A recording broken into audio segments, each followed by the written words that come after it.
It's another Sunday, which means it's time for No Days Off, where we highlight coaches in the area that are making impacts in and out of their respective sports. Today, Eric Hubbard is taking BGSU head men's basketball coach Michael Huger back down memory lane. I've always wanted to ask you this. What do you get for being the Dutch Player of the Year? Do you get like a wooden shoe endorsement deal, or what did you get? Do you remember?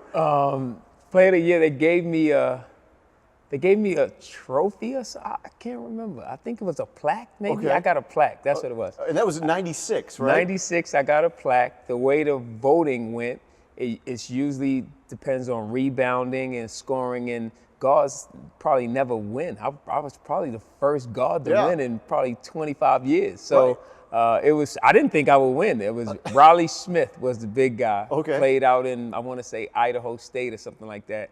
And it was Riley and I for the MVP of that league, and I wound up beating him, and I was shocked as anybody else, and it was just a fun time. That was a fun period to be able to score that many points on a team and help guide your team. They were in last place the year before to being a playoff team. We finished in, I want to say, second or third that year, so it was a lot of fun to do that. Do you remember the name of what was the name of the team that you played for? Rotterdam. It was Rotterdam. Rotterdam. So That's we easy. played in Rotterdam during that time, and I just remember the year before I played in a small town called Horkham. 14 people in the stands, and 10 of them came with us. So it was like, that's the type of thing. Until when I got there, now they had to bring in extra bleachers and extra seating for guys to come in and sit down, and we sold the place out every night that we played. It was sold out, and we had fun. I mean, it was just a lot of fun. What was a pregame meal in Rotterdam?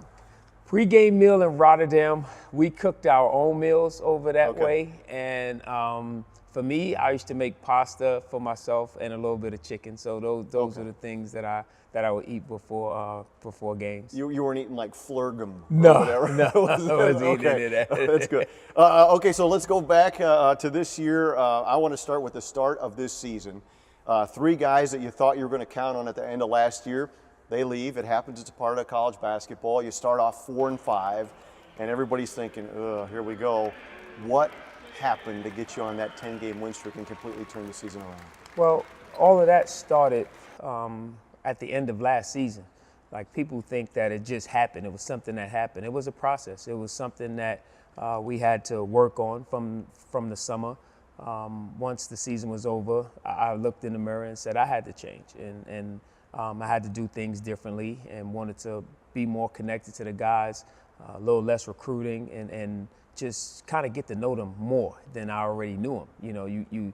You think you know a person until you don't, and that's what it was about. So just wanted to spend more time with them, having them over to the house more, a little more meals, a little more hangout time, and just every now just get them and just talk to them, just have them in.